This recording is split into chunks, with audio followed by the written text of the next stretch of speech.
What up, Kane fans? Welcome back to the Cafecito and Kane show. Let's see if we get to some questions here. Mitch he threw a lot at me all at once here.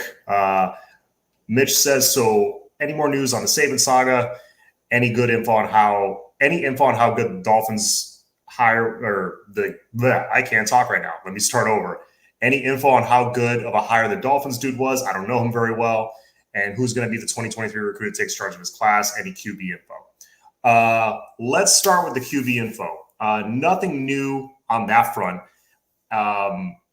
It still looks like Emory Williams, is going to announce his commitment in the next couple of weeks. You got, Avery Johnson is still a prospect to watch for out there. We got to make up some ground, and it seems like now, if I had to make my prediction now on the quarterback position, which is really hard to do, but especially in today's recruiting landscape, it looks like it's going to be Emory. And you know what? I'm not hating it. I really like him as a prospect.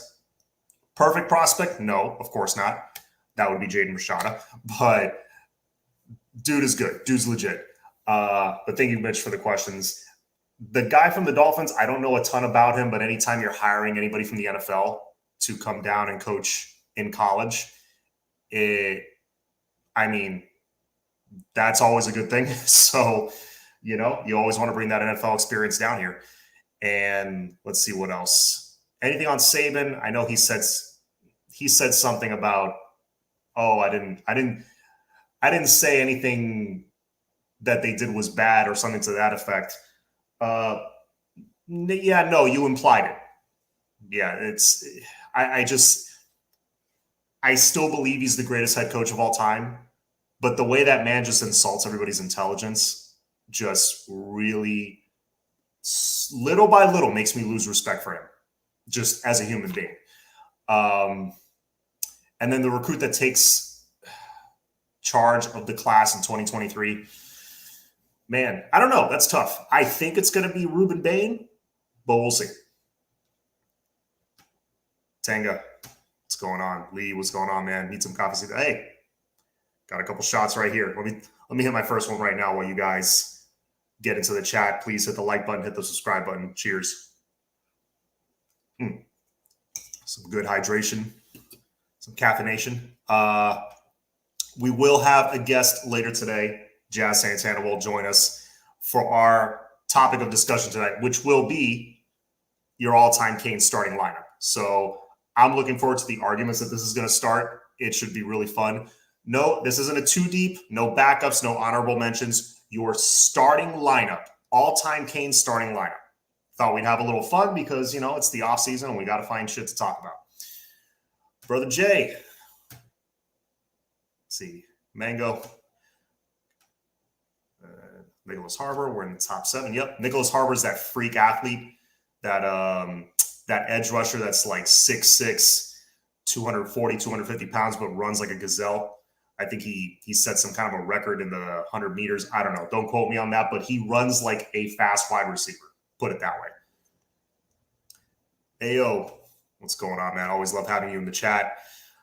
Always love his comments. He usually drops the funniest comments, especially at the beginning of the show. But yeah, we're going to have Jazz Santana on tonight, and, he'll be joining us for a little bit, so it should be a good one. Before we get to that, before he comes in, wanted to give a big congratulations first and foremost to the baseball team. They didn't look great in the ACC tournament, but it ultimately didn't matter. They earned their national seed. They were the number 6 national seed in the country. If you're not familiar with what that means, basically, they give out 8 national seeds, and a national seed is pretty much home field advantage throughout the postseason. The way the baseball tournament works, it's not really unlike the basketball tournament, March Madness, in the sense that I believe it's the same amount of teams. It's a field of 64. Correct me if I'm wrong on that, but it's a field of 64. You got the regionals, which I believe are 16 regionals. And one of the 16 regionals is in Coral Gables. And each regional has 4 teams, right? So that regional round, which is going to happen this weekend all around the country, is basically, yes, regionals and super regionals. Basically, we have home field throughout both those rounds. The regional round is pretty much equivalent to rounds 1 and 2 of the college basketball tournament. It's the round of 64 and the round of 32. You win the regionals. You come out of that bracket, which Miami should, although we did get a tough draw with Arizona, and I think Ole Miss is in there. Miami is at home. They should win. They should be able to take care of business. If they do, they advance to the super regionals. Super regionals are basically the Sweet 16, if you will. That is at home, which is massive because we're going to be playing another team that won their regional. After that is the Elite Eight, in other words, the College World Series, which basically is a double elimination tournament. You make that, you lose 2 games, you're out. So making Omaha is a big deal. So when people talk about Omaha, they're talking about that, the College World Series. As I say that, let me bring in my guest, Jazz. Yo.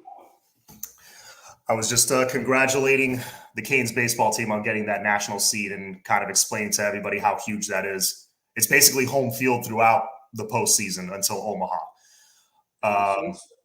Were you a little surprised that we got the national seed after our showing in the ACC tournament, or you thought going in we showed enough? Yeah, no, I wasn't surprised at all. I think our record against top 25 opponents, our RPI record, kind of spoke for itself. We had, I think, the most amount of wins against top 25 opponents. Not only that, the ACC overall, as to me, I think the ACC tournament is not as important as the whole year playing in the ACC, right? Because look, let's be honest, baseball teams get hot, right? Sometimes, a lot of times, the best team does not win. It's about the team that's gotten hot at the right time. Okay, it's a great example with we won the state title in high school, and we weren't ranked the best team in Dade County. We weren't ranked the best team in the country. We faced the best pitcher in the country, and we beat him. So who ended up being a first round pick. So you just got to get hot at the right time. You got to win. You got to go on a streak, and that's what it's about. So yeah, at the same time that I say that, you still have to be really good. And Miami was a really good baseball team.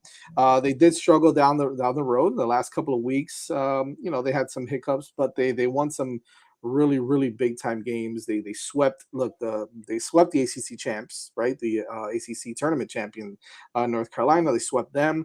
They beat Clemson when they were ranked. They swept Virginia, who has a national seed as well. So they beat. They won a series against Notre Dame. So they did a lot of good things, right? And then again, the teams that they did lose to, some of the bigger teams like Virginia Tech got a number 4 seed, right? They're a 4 national seed, Virginia. So overall, they had a really good season, but they're going to have to step it up definitely, because now it's important. Now you don't have a series to win; you have a game to win. Exactly. Every game is huge.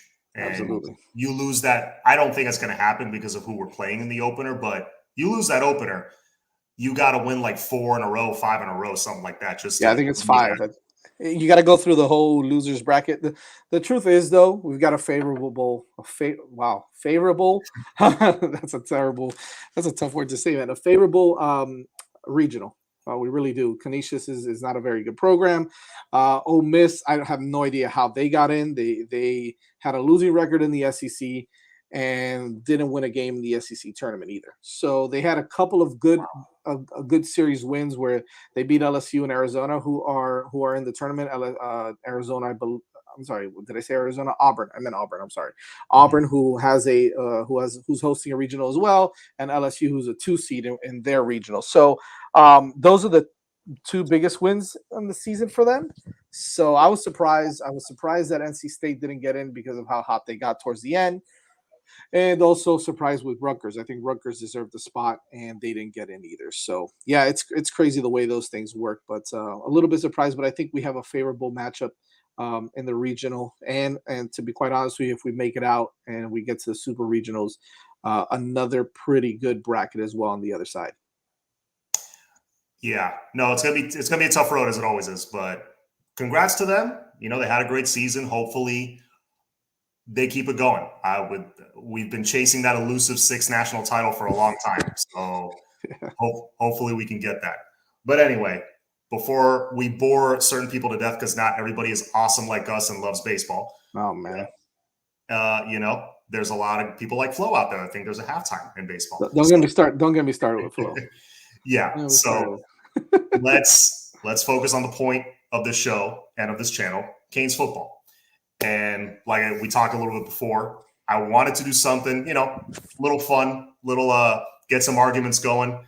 And I think inevitably this will. I wanted to see who was, and not just yours, but everybody's in the chat, your all-time Canes starting lineup. This isn't no too deep, no like, oh, this guy would be two, this guy would be no. You get one choice at each position, unless it's receiver, then you get like two choices. But I've been thinking about this all day. You're driving me crazy, by the way. The whole day, I'm like, man, it's not easy, man. I thought, oh, this will be fun, and then I started writing a few down. I'm like, oh my god, this is really hard. Yeah, it's really hard. Yeah, so I figured let's do offense first. If time permits, we'll jump to defense. We'll see how it goes.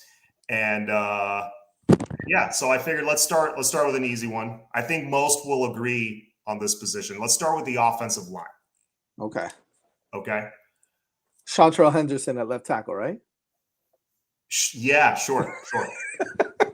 How about you pick a team and I pick a team and they'll play each other? How about that? Yeah, right. Let's start. Yeah, let's go left to right. I think this will be pretty easy to start. Who's your left tackle? Yeah, it's Mount McKinney, right? I mean, it's got to be Brian McKinney. Yeah, great. You can make the argument he's the greatest left tackle in college history. He's up there, top 2 or 3. Definitely. How about right tackle now? Who's your other guy?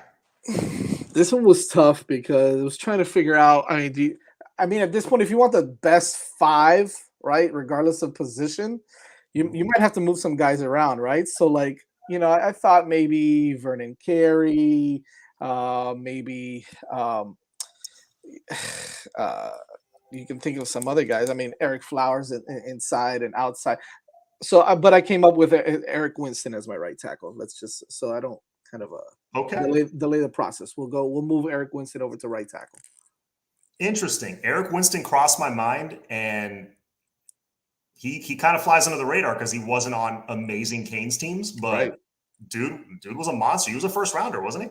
First round pick. Obviously came in as a highly touted, I think, tight end, right? And then just grew into a beast, and the rest is history with him. Yeah. And you know what? I like your pick, and that's actually who I was going with at right tackle, Eric Winston. I was between him and Joaquin Gonzalez, but when you said Eric, I'm like, yeah, that's the pick. It was tough. Opinion. It was tough for sure. Yeah. Let's go to center now. Who's your all-time center? For me, it's Brett Romberg. It's Brett Romberg. I mean, was he a Remington Award winner?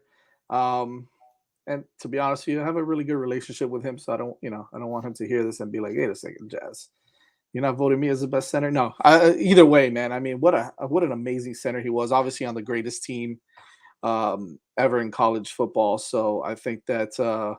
By the way, I might have to change my right tackle. I might have to go back and change my right tackle, but for sure, my center is definitely Brett Romberg. Just to have something different than you, John. How about that? I'll go Leon Searcy at right tackle. Leon Searcy is another guy. I was going to move him inside. I know, so was I, but I'm like, it's so many guys. Yeah. At center, I'm gonna have to go old school. I'm gonna go Jim Otto. Oh wow! All right. Because we had all on the Flow show. Like, man, this is like a year ago, close to a year ago. We had all-time great center that I don't know why I can't place his name right now. He's big on Twitter. From the 80s. You know who I'm talking about. I just can't place his name right now. Oh. And we asked him, who's your all-time, besides you, who's your all-time greatest center? I'm thinking he's going to go, maybe Romberg, but he went Jim Otto. And I'm like, you know what? You can't, I think his name's on the Ring of Honor, if I'm not mistaken. How am I drawing a blank on this right now? Someone in the chat. Yes. Say it. Someone's got to say it. Someone will bring it up there. Yeah, but I'm drawing a blank. Yeah, but you But probably picture his face. You know who I'm of talking course, about. of course. Yeah, he won I think 2 or 3 national titles as a center. It's just not coming to me right now. But anyway, yeah, that's my center's Jim Otto. All right, Um, not a bad pick either, man. Great pick. my two guards, I'm gonna have to say Martin Bibla, and I'm gonna I'm a, you know what? I'm gonna throw our head coach in there as the other guard, Mario Cristobal. Look at you. All right, all right. I think it's the sea pride in you, bro. That's what it is. Yeah, Yeah, it's the Columbus in you. I that's a get it. little It's all bit of right. it. It's all right. For the guards, I'll kick Eric Winston in to right guard. All right, so Eric Okay. Winston will be my right guard and my left guard. So I was having an issue with this one, right? Do I go Joaquin at left guard? Do I move him into left guard, or do I go with like a Vernon Carey or something like? Because Vernon Carey was a stud, right? Another first round pick for the Canes as well. So, but Hmm. I'm gonna go with Joaquin. So I'm gonna give Joaquin the nod at left guard. Hmm. So that's my left guard. All right. I mean, you can't go wrong with, like you said, any combination of five Yeah, is going to dominate. As long as you put like a true center at center, for sure. I think, and McKinney at left tackle, I think you're good with whatever combo of greats.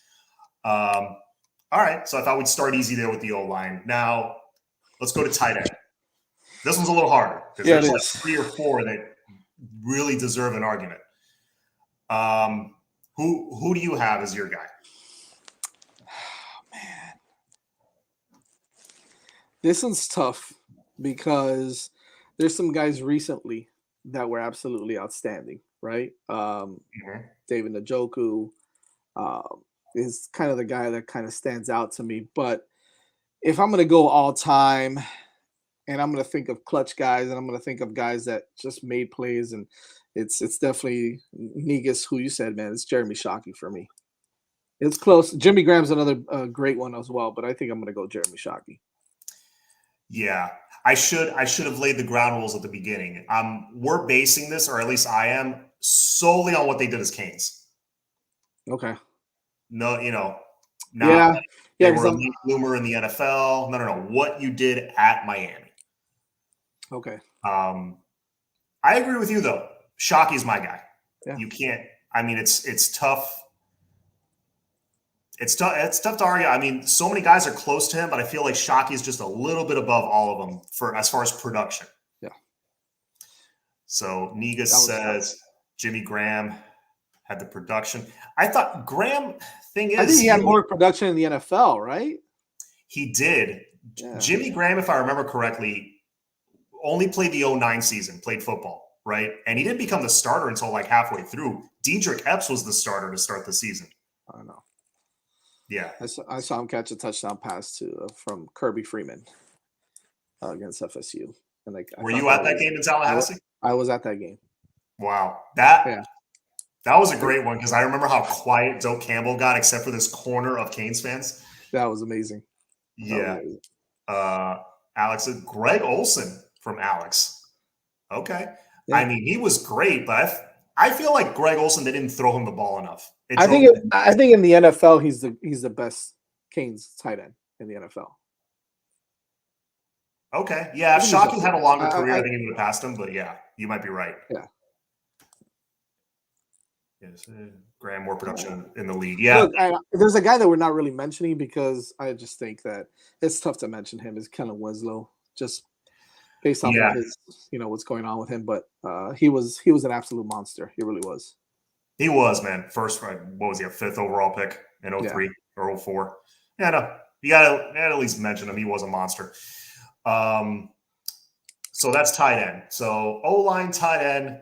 Let's go to receiver. Now, do you want to do 3 receivers, 2 guys in a slot, or do you want to do 2 receivers and a fullback? Because I feel like we only had like 2 amazing fullbacks in history. Yeah, no, let's go with the 3 receivers, right? With the slot All guy right. and the 2 outside, X, Y, and Z. Yeah, let's do that. All right. I mean, we'll start off with one I think is probably the most obvious is Andre Johnson.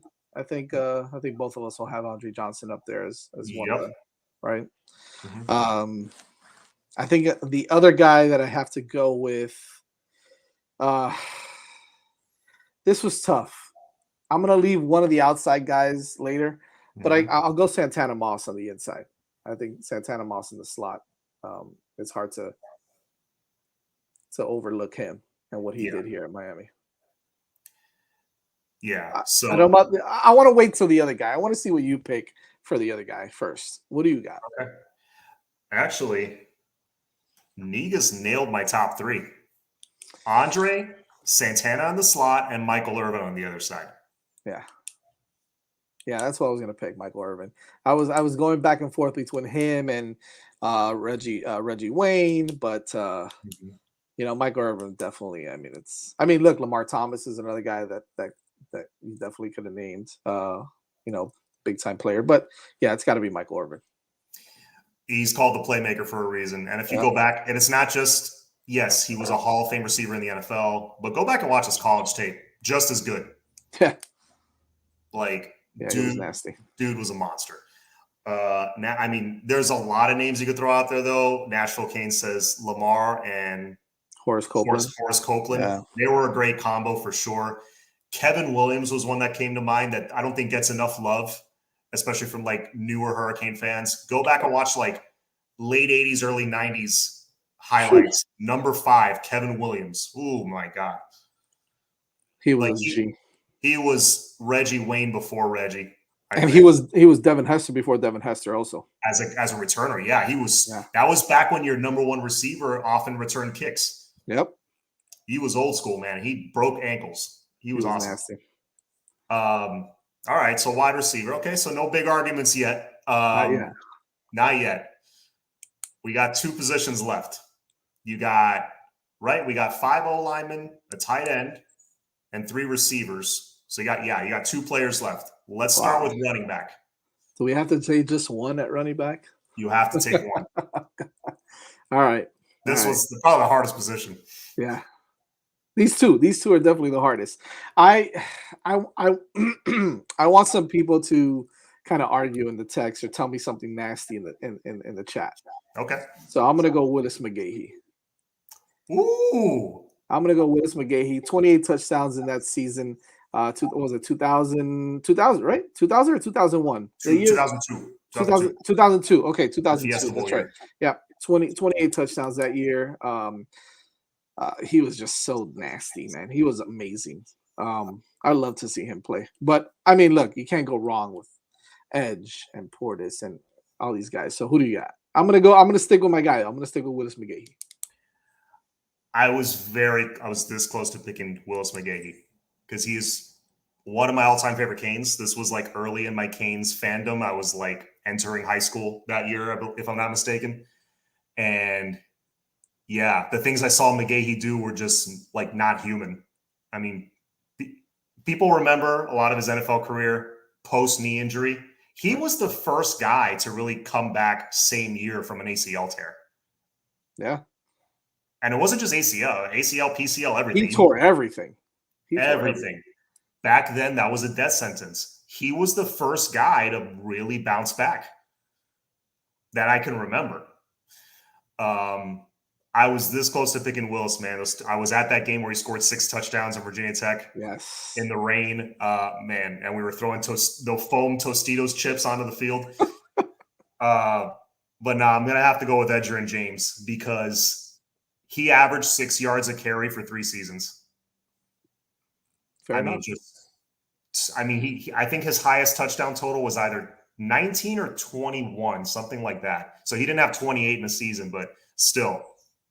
Yeah, I mean, come on. 2021 is pretty damn good if you ask me. And look, and he's a Hall of Famer, right? So he's a Hall of Famer for a reason. And he was just so Edge wasn't necessarily the fastest guy on the field, but I think that I haven't seen a guy with vision as good as Edgerrin James. I mean, Frank Gore's up there when it comes to vision as well, if you ask me. Like as far as seeing the field and seeing the holes, Frank Gore was definitely up there as well. But Edge had the best vision I've ever seen as a running back.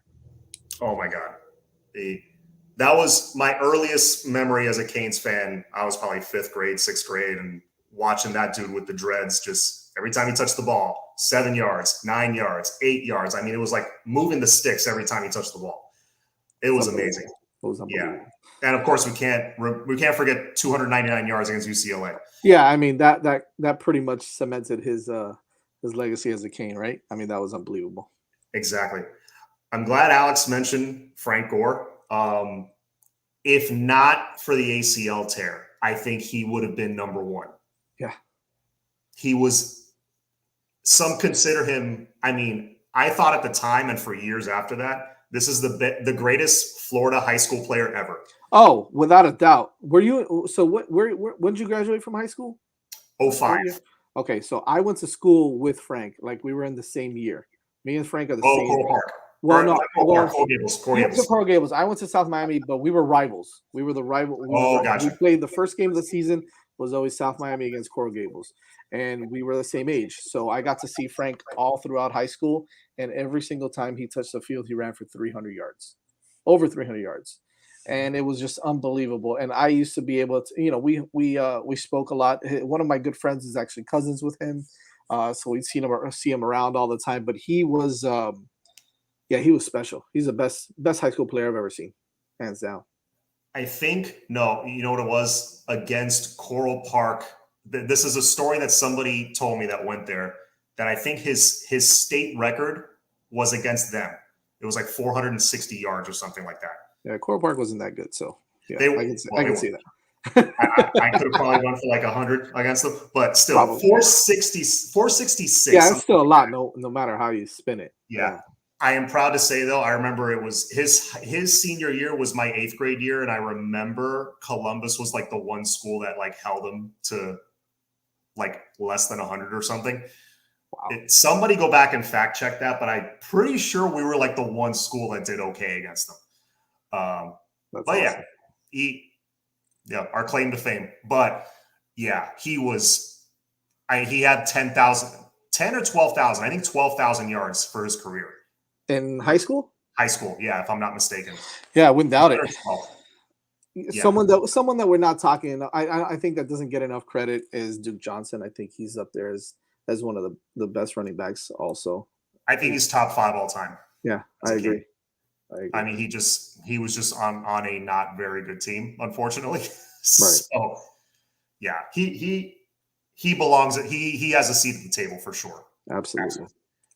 Coral Park is pure garbage. Teams James weren't as good as Willis. That's a good point, man. Yep. That was Edge was that first guy that started to bring us back, which is why he was so important. Cooper played his ass off. Loved Greg Cooper, but yeah, he was fun to watch. But yeah, he's not in that elite category. I'm sorry. Yeah. All right, so you have Willis. I have Edge.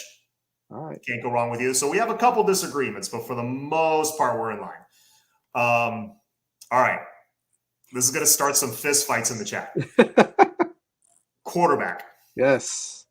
Would you like to go first, or would you like me to go first? Go ahead, man. You go first. This is your show. Come on. This one was tough because I looked at I really dove into the stats.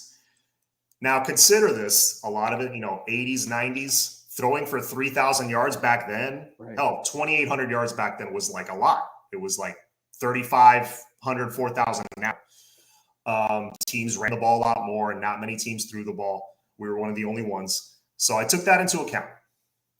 Okay. But when I looked at it, I was surprised. For example, Jim Kelly, a lot of people might default to him. Mm-hmm. But that's because of his NFL career. His Buffalo Bills numbers are phenomenal, like early 90s. Stupid. Couple years as the Canes starter, nothing to write home about, to be honest. It wasn't all that. Yeah. It wasn't all that. It was all right. We ran the ball a lot. He was a good leader, I'm sure. Good game manager. I think he had that big win against Penn State when they were number 1, like in 1980 or something. Yeah. So I can't give it to him. One guy that doesn't get enough love, I think, is Craig Erickson. But I looked at his numbers. And I'm like, damn, I thought they were better. They're not that great. And for me, it came down to a couple guys, Steve Walsh and Ken Dorsey. I looked at Ken Dorsey's resume. For 3 straight years, he won every Big East award. He was in the Heisman discussion for 3 years. he was so efficient. His touchdown to interception ratio was something stupid that you didn't see back then. It was like 3-1, which 2-1 back then was excellent. So yeah, to my surprise, after doing the research, I'm going to have to go Ken Dorsey. Okay, fair enough. I mean, listen, Ken Dorsey was one of my finalists as well.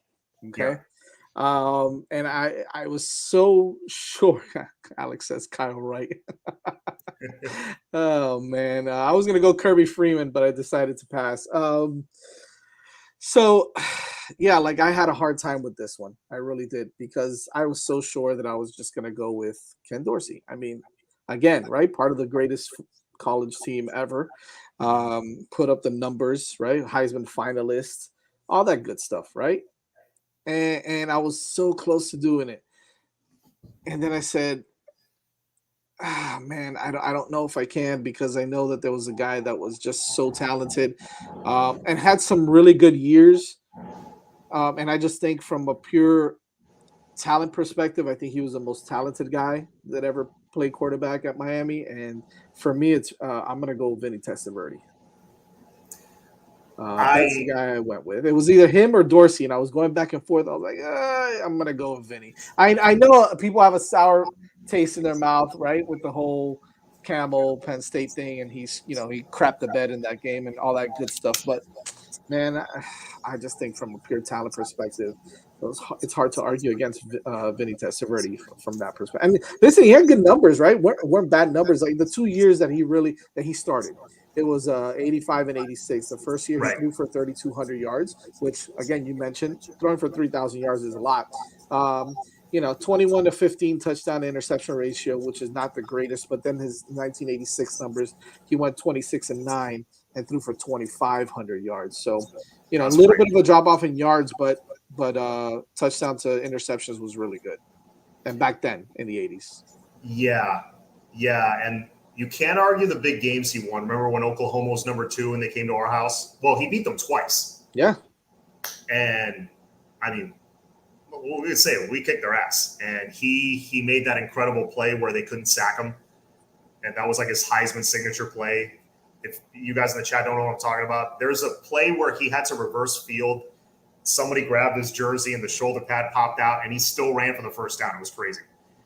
From a pure talent standpoint, arm talent, size, I saw him at Target once. Dude is huge. I don't know if you've seen him in person.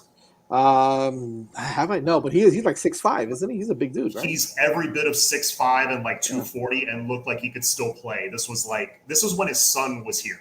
Because I saw him and his son and the family at Target getting stuff for college, probably. Yeah. Dude is huge. And rocket arm. He was drafted number 1, if I'm not mistaken, won the Heisman. I just couldn't pick him because of the Fiesta Bowl game.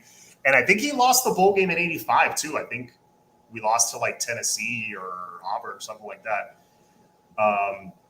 So, yeah, that was the only thing that kept me from picking him, was losing the big one. I had to go Ken Dorsey's because I had to factor in everything. You know what I mean? Sure, absolutely. But Vinny, you can't argue his talent for sure. Yeah. I mean, there's some other great guys out there, like you mentioned, Steve Walsh, Craig Erickson, Gino Torretta. I mean, won a Heisman, won a national championship. So I mean, it's hard to. By the way, I see Gino all the time. I still see Gino all the time at Whole Foods, and he's a big dude too. He's not that small either. So. But yeah, it was hard for me to choose against Kenny Dorsey, but I went Vinny. I gotta stir the pot a little bit at least. I mean, Kenny was not an easy pick because, like you said, we've had so many great quarterbacks, but yeah, it was Vinny for me. It's funny you mentioned that 30 rack. Yeah, Brock. A lot of people forget Brock Berlin because, well, because it's Brock Berlin, but he was a damn good quarterback, man. And I know those years that we were struggling with not having a quarterback, sometimes we wish we had a guy like Brock Berlin back there. So, oh yeah, no, 2004, his final year was, yeah, he put up some numbers. I remember he was like co-ACC Player of the Year or something like that. Yeah. Yeah, no, I have a soft spot for Brock Berlin, man. He went like 5-0, I think, against in-state rivals. He always won those big games. Yeah, he was great. Then he had 2 chances at Benatti, lost them both. I agree. Tyler Van Dyke will be the best ever. Your lips to God's ears, my Oh friend. man, I hope so. I hope so. Maybe he's got the ability to do it. He's got the ability to do it. TBD reminds me of Vinny minus the turnovers. Okay. All right, so that was the offense. Jazz, if you got more time, I think we could do defense too. Yeah, let's do it. Let's dive in. Screw it. All right. Let's start on the D line. Let's start with D tackles. Okay. This was also a really hard one because you got different eras that are like all these first rounders. You even got one. I think Russell Maryland, wasn't he drafted number 1 overall? He was.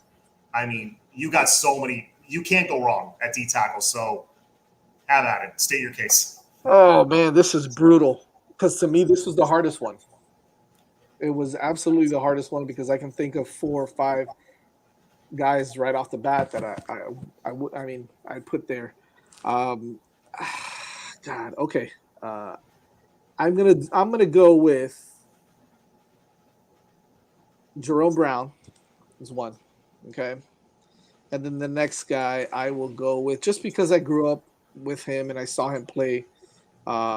It was a toss up between Russell Maryland and Vince Wilfork. I'll go with Big Daddy Wilfork. So I'll go Jerome Brown and Vince Wilfork.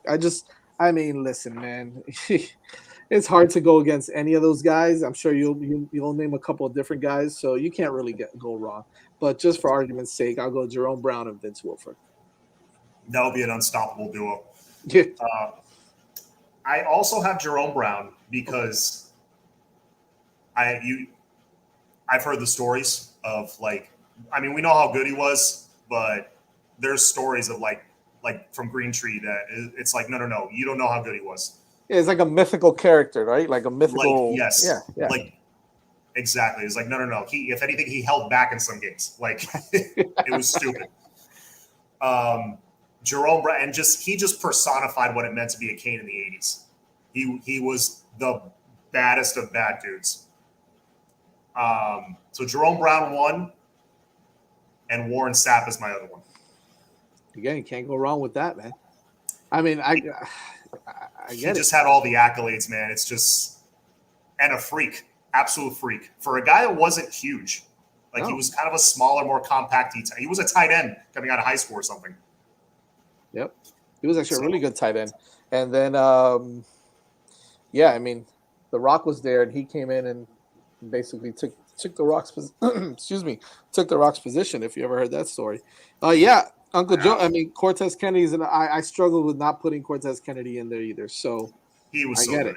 Yeah, I get it. I mean, number 6 overall pick, I think, was Cortez. Russell Maryland was number 1. Imagine Russell Maryland and Cortez. They were actually a duo. Imagine trying to run against those two. Yeah, there's no chance. That's why when Oklahoma and all these teams tried to run the option against us, they would average 60 points a game, but they get shut out against us. Right. It was just ridiculous. Okay. So those are 2 D tackles. All right. How about DN? Because this is an interesting one because Miami's not as known for edge rushers. It's more dominant D tackles, linebackers, safeties. If anything, DN, until maybe recently, DN wasn't a spot that we have that I can think of. Maybe you can correct me that we have all these all-time Hall of Famers. Yeah, well, we have one, right? Another mythical character, right? Ted Hendricks. Was he an edge rusher or a linebacker? Played a lot of linebacker too. Yeah, I think that he put his hand on the ground a little bit. Maybe some of the older Canes fans could probably. I never got to see him play, right? So to me, he's kind of like Jerome Brown. I was too young, but mythical character to me, Ted Hendricks. But I'm not going to go with him because, again, it's a guy that long before my time, and whether he's an absolute legend, yes. But I'm going to go a little more new school, and I will go. The first guy I'm going to choose is Calais Campbell. I think I'll go Calais Campbell as one of the guys on the edge. All right. I think that he was pretty formidable there. And the other one, who am I going to choose on the other side, man? This was tough. This was tough because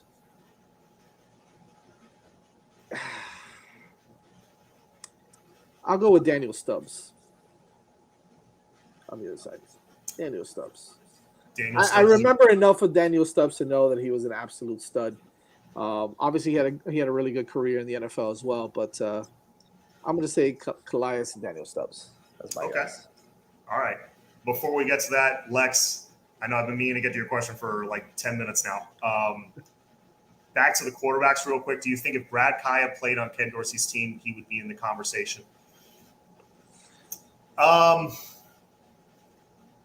You might be surprised by my answer. I'm going to say no. I'm going to say no also. Because people underestimate the things Ken Dorsey did pre-snap and watching film, just the mental part of the game. Brad Kaya didn't have that every week. He had a little bit of it, but it wasn't up to Ken Dorsey's level for sure. Ken Dorsey was a coach on the field. Yeah, forget it. His football IQ. Nobody had football IQ like that guy. And he's still doing it, right? He's still doing it as a coach. So getting paid a lot of money to be an OC now. So which a lot of us called that back in the day that this guy's gonna be a coach one day. But yes, to answer your question, Lex, no, I don't think he would have made it. Let's catch up on it. Let's catch up on the chat really quick. All right. And someone mentioned, I think Lex mentioned Gregory Rousseau. Yeah, I mean, he did it for 1 year. He had a great year, but then he didn't do it again. He sat out for the COVID year. I'm not saying it was his fault, but I would have loved to have seen a little more of him and Jalen Phillips together. I need to see a little more. It's like the argument of who's the greatest Marlins catcher, CJ or Pudge. Pudge was here for 1 year. Right. I say Pudge. I'm a huge Pudge fan. Throw Mike Piazza in there. He was here for a week. 5 games, yeah, but he didn't do shit. Yeah, right. He did nothing. I think he had like 1 hit. Yeah.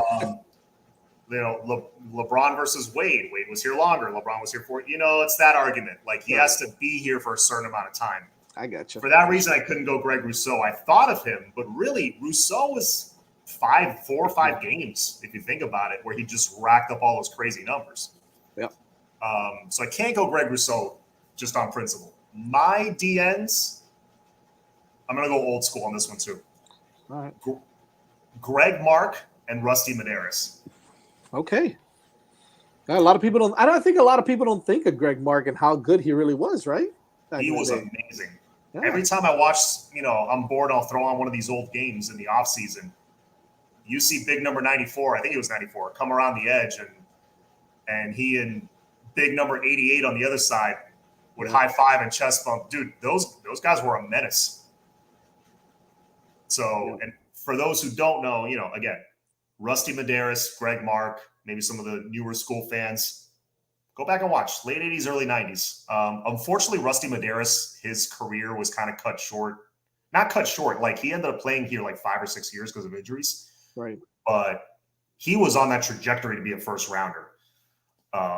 So unfortunately that happened. But yeah. I'm surprised you didn't mention like Dan Sileo or something. I'm just kidding. No. We don't mention that. Don't blow up that guy's head. Hell no. Yeah, so those would be my 2. Daniel Stubbs is a great one because I believe he has the sack record, if I'm not mistaken, still. Unless Rousseau broke it that 1 year. Wasn't it 16 that he had? 16 and a half, I think. So excuse me, yeah. Got like really close. Yeah. For sure. Yeah, so Daniel Stubbs was a great one too. All right, so that's our D line. All right. Linebacker. I got a feeling this will cause some arguments. We'll go position by position. We'll start with the Mike. Okay. My Mike is Dan Morgan because he won literally every award as a senior. Yeah. But I can see arguments for other people because Dan Morgan was great all the time he was there. But are we putting the best linebackers period, or are we going to go position by position?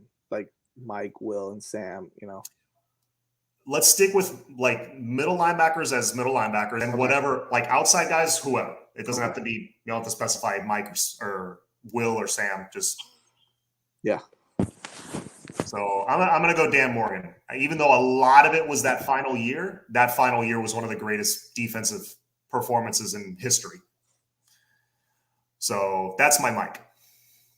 That's my Mike too. I think he's the best linebacker in college football. Well, at least one of the best linebackers ever in college football. I know he he did it for a year and a half or so, but I didn't see anybody better than that guy. It was, I mean, he won the He won them all, right? He took everything. Nagurski, Lombardi, and the Dick Butkus Trophy. I think he took all three. Consensus All-American. Yep. I mean, yeah. Wait. You're in luck, 30 Rack. We both named him. We don't have to stop the show. Bednarik, Butkus, first team. Yeah, everything. He won it all. I remember that, watching that as a kid. He swept everything. And I loved middle linebackers because I was a huge Zach Thomas fan growing up. And then when I watched this dude, I'm like, damn, this is like a Zach Thomas, like a bigger, stronger, faster Zach Thomas. So yeah, Dan Morgan, I don't think you can go anywhere else. Outside linebackers. Again, these could be any outside linebackers.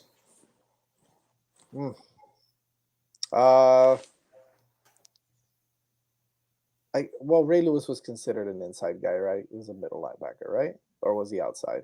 No, he was inside. Ray Lewis was inside, yeah. Inside, yeah.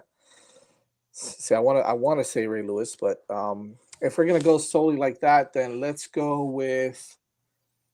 I'm gonna have to put DJ Williams in there. Mm-hmm.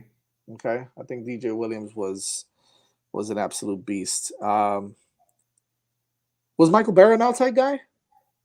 I think so. Jesse Armstead. It was Michael Barrow.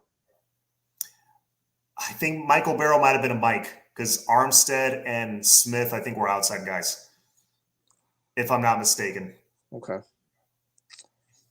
So it's tough because I love Darren Smith also, but you're killing me here because I would tell you Vilma, Ray Lewis, and Dan Morgan are my guys. Right, those are my guys. Barrow's outside. Outside. Then I'd have to go Michael Barrow then. If Michael Barrow was the outside guy, Michael Barrow, Dan Morgan, and DJ Williams. Okay. Yeah, I'm gonna have to go. DJ Williams is one of mine. You know, number one overall recruit in the country. Bergie, don't start with that. I'll tell you what, though. Eddie Johnson had some potential, man. I mean, he just obviously there's no way he's not even close to even being. He wasn't even a half decent guy, but kid was good. Kid had talent. It's a shame he didn't. Funny. Rohan Marley. Yeah. Rohan Marley was every bit of a dog, though. He was small. That was his problem. Yeah, he was. Dude was a dog. I think my other guy is going to have to be this dude, Jesse Armstead. Yeah. Part of the Bermuda Triangle, which is, if you don't know, from the 91 and 92. Armstead, Barrow, and Smith formed the Bermuda Triangle. And literally, like, they would run stride for stride with linebackers. I mean, with wide receivers. And there was no, like, you couldn't deal with it. Like, we were the first defense that had fast, linemen, fast linebackers. We kind of started that trend. Let's see. So many to choose from. Saying Barrow was middle. So there's a little bit of an argument of what Barrow was, middle or outside. Maybe he played outside in the NFL and he was middle in college. I don't know, because I don't think Armstead was in the middle. I don't think Armstead was the middle. If anything, it was Michael. Now that I think about it, if anything, I think Michael Barrow was the middle linebacker. If that's the case, then I can't choose him, right? Yeah. If that's the case, I can't use. This guy says 30 Rock says Willie Williams. Had the ability for sure. Oh, I mean, yeah. But yeah, then yeah, Armstead would be my guy if he was an outside guy and Barrow was a middle guy. Okay. So. But again, my top three, my favorite three, I think the top three of all time. But for me, it's Ray Lewis, Dan Morgan, and John Vilma. But they were all middle guys. Yeah, regardless of the position, but they were all middle linebackers, so it's tough to choose that. Yeah. Ooh, guy that doesn't get a lot of love, Maurice Crum. You know that name? Mo Crum, yeah, yes, sir. He was a stud. He just, he was leaving as the Bermuda Triangle was coming in. Right. Well, Tiger Clark was a pretty good linebacker. Tiger Clark, yeah. Nate Webster was an absolute beast too. Nate Webster was a beast. Yeah, a lot of guys. John Beeson, a guy that John Beeson. one of my all-time favorites, John Beeson, a guy that doesn't get mentioned enough. Yep. And he was a safety. He came in as a safety. Mm-hmm. Moved to linebacker. So Came in like 200 pounds, like the guys that we're bringing in right now. And two guys I think that they don't mention enough too is obviously in newer Canes fans. It's Sean Spence was a beast. I think he was great, undersized guy, overachieved.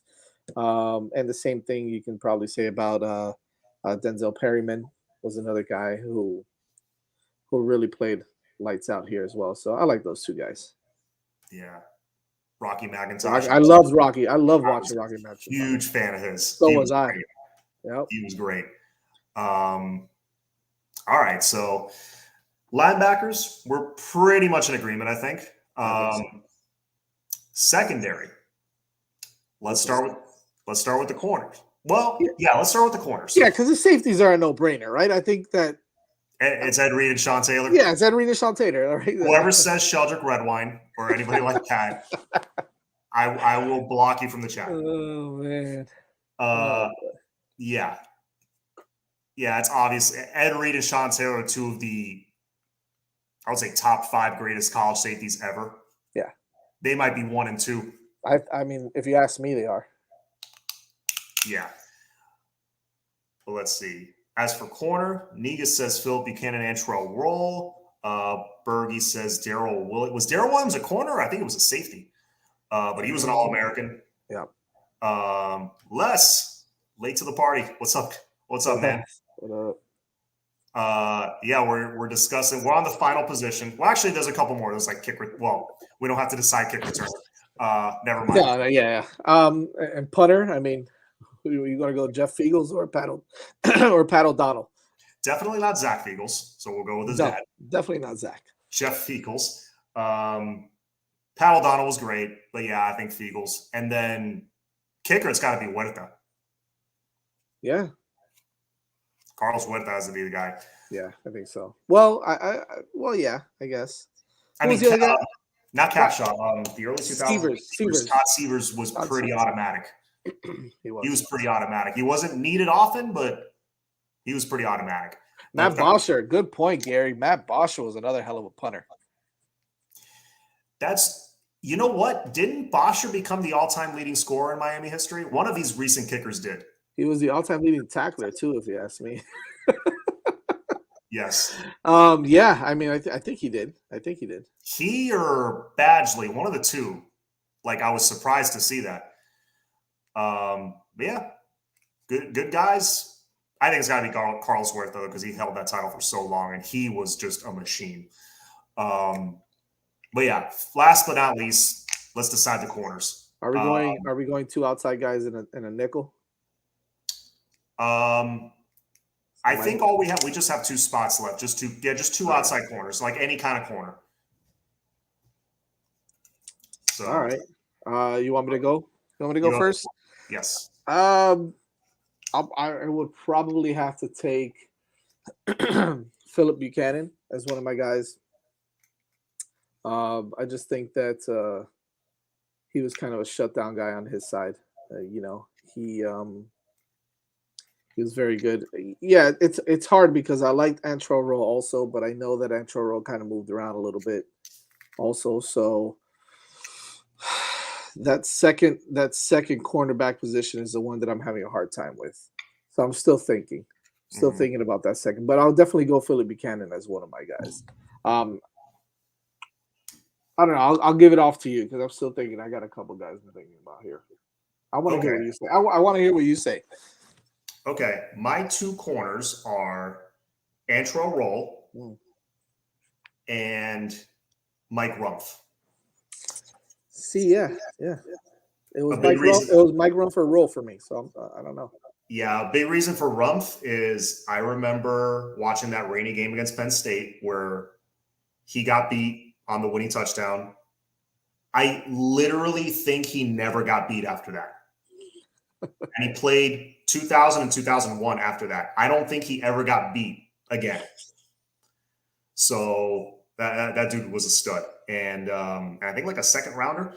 And then Antrell Roll was just the leader of that 04 team, big, physical, basically a free safety playing corner, Right. and was just amazing tackler, so physical. I was just a huge fan of his. So those are my two corners. You know what? If I had to go with someone, I'd probably go just because of what you mentioned. I mean, I didn't hear too much of him getting beat, right? Too often, definitely Mike Rumpf. Mm-hmm. A surprise one, my honorable mention guy. Okay. And a lot of people are not gonna maybe agree with this. Maybe they will, but my honorable mention guy is Corn Elder. I had a feeling you were going to say Cornell. I mean, listen, he's another guy. Nobody scored a touchdown. I think that he went a whole season with no one scoring a touchdown on him, right? I think he I went believe it. one full season. He returned some kicks here and there, but he was all over the field, man. That kid was a nightmare. They didn't throw his way a lot, so his numbers weren't too big. If I'm not mistaken, I think his final year. I think the year before that is where he kind of stepped up and looked really good. Yeah, another guy, Kelly Jennings for sure, Larry. But yeah, Corn Elder is definitely my kind of like my dark horse cornerback there. Yeah, people forget how good he was. They kind of downplay it, but he had kind of like Sean Spence, those instincts that he would blow up a screen pass every time it went his way. He'd make these diving. Against, I think it was FSU in some big game. There was a play like guy was wide open. He just ran the ball down, dove, and knocked it away. Yep. And I remember Kirk Herbstreit kept replaying it over and over, like amazed at the play. But Kelly Jennings, who could forget the Vatek game in 05? He had a couple of picks in that game. Very good corner. Very good. He was very good. Yeah. So, yeah, man, to my surprise, not a ton of arguments, just a couple of positions. You know what I think it is, that we're so close in age that we grew up seeing a lot of the guys, man. You know, a lot of the same guys. So, you know, for us, I mean, that 2000, 2001 team, 2002 team, it's kind of hard to argue with any of those guys as being the greatest ever at their positions. You know, not only as Hurricanes, but at their positions, period, right? Like, that's an unbelievable team. And that tight end, hard to argue with any of those tight ends, whether it was Winslow, Shockey, Greg Olsen. I mean, you can even throw in Bubba Franks if you want, for crying out loud, right? Like, you've got so many guys that were really good. Another guy probably doesn't get enough credit because he played alongside Ed Reed, Mo Sykes, right? Maurice Sykes. What did he play alongside? Sean. He played alongside Sean Taylor. It was Myers who played alongside of Ed Reed, right? It was Al Blade Sr. and then James Lewis. And then James Lewis. I don't know why I said Myers. Yes, Lewis. Myers was a corner. Yeah. Yes. Yeah, it was Myers. I'm sorry, it was Lewis. Yeah, you're right. So, I mean, so many amazing players that came through here, man. So it's tough to pick. There really is. Yeah. On that note, with who's on the roster right now, if you could name a couple, maybe one offense, one defense, like we usually do, who has a chance to maybe not be the greatest ever at their position, but at least a seat at the table? Like the old guys would look at him and be like, you're an all-time great. On offense, I'm going to go. Wow, that's tough. But on offense, I'm going to go TVD, right? I mean, it's hard to, or Elijah Arroyo. I'm going to go Elijah's a good one. I think he's got that potential. Yeah. Offense for me, there's a couple guys on offense, honestly. TVD's the obvious one. He's got a chance to be an all-time, like top 5 all-time in Canes history, at least. I'm going to say Rooster. I think Rooster has a chance to be an all-timer. I mean, he had no room to run and still had the season he had. Yeah, he had a really good season. I just think there's too much talent back there, and the ball's going to be given to too many guys for it wasn't like even the days when Duke Johnson was here that you just gave him the ball at, every down and just let him do his thing. So it's going to be tough. Yeah. And then on defense, who you got? On defense, I'm going to go Chase Smith. Ooh, okay. I think has a shot to be special here. And I'm gonna say Chase Smith and James Williams, those two guys. I'm gonna say, as great as James Williams, I think is going to be here. My special guys, like 20 years from now, they'll talk about him. Is Avante for sure. If he stays injury free and keeps his nose clean, all that stuff, which he's been doing. It seems like he's been doing. He's got his head on straight. Right. Yeah, Avante has that ability for sure. And the other guy's a little under the radar, Cam Kinchens. I Yeah. think that dude mentally is special. I kind of see Cam Kitchens in the same. I kind of I can talk about him in the same breath as like a Jaquan Johnson type of guy. That's how I think. That's what I think Cam Kitchens is going to be, something like that. That's why I was hoping we would name like a nickel guy because I was going to throw Jaquan Johnson in there as our nickel guy of all time. I mean, he was special. He doesn't get talked about obviously because not great teams either, but he was. I was great. a huge Jaquan Johnson fan. He's he was a special player. That pick six against Virginia. I don't know if you were at that game. I was. That was special. That one-handed grab too. That one-handed pick that he had. Tech, yes. Yeah. No, he played. He showed up for every big game. I remember. He really did. So you hit this one real quick. I think defense, you have more guys that can be special. Possibly because like some people are mentioning Leonard Taylor. He's got the ability for sure. Number one, 5-star, number one D tackle in the country. And EJ's saying, John, you guys forgot about downtown Eddie Brown at receiver going old. You're going to the first national championship team, Eddie Brown. Downtown Eddie Brown. I'll really have to go back and look at film to see how good he was because really all I know from 83, to be honest with you, I've seen like that I've watched the game is the national championship game.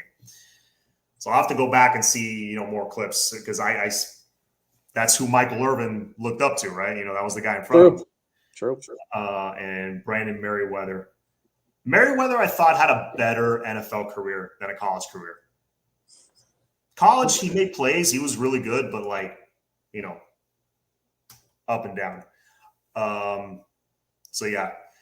So I think we can cut it there. We're at an hour. Jazz, I know you got to go. I know you're a busy dude. So thanks for coming on, man. Appreciate it. I know this is kind of like that was fun, last minute. But yeah, man. So let them know 6 Ring Kane show, all that stuff. Your F1 show now, which I haven't gotten into F1 yet. I haven't had the time, but everybody's telling me to watch the Netflix series. So tell them really quick where to find you and where to find all that stuff. Well, you got to watch the Netflix series and then just hop on and watch the show. We have a pretty good time there. But first things first, Canes. Yeah, we've got the 6 Rings Canes show tomorrow night at 8:30. We've got John Michaels coming on, and and Larry Bluestein is going to be back on as well with us. So we'll have two big time guys coming on tomorrow, and then at 9:30 p.m. we switch gears, pun intended. We switch gears to the F1 show, which is called Hitting the Apex. It's all about Formula One. It's awesome. It's an exciting show because we break down the shows, we break down the drivers, we break down the tires, everything. We go into the different circuits that they're going to be running. It's a lot of fun. We have a really good time. There's so many different teams that you can. If you watch the show, if you watch Drive to Survive on Netflix, man, you'll be hooked. It's a lot of fun, and we have a lot of fun on that show. So it's at 9:30, same place, Hitting the Apex. But make sure you guys check it out. All right, man.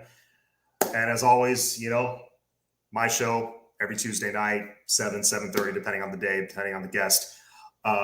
Jazz, thank you again so much for being on. Anytime you need a last minute guest, as always, you got my number, so let me know. You got it, man. I appreciate it. Thank you so much. All right, no problem. As always, go Canes, everybody. Have a good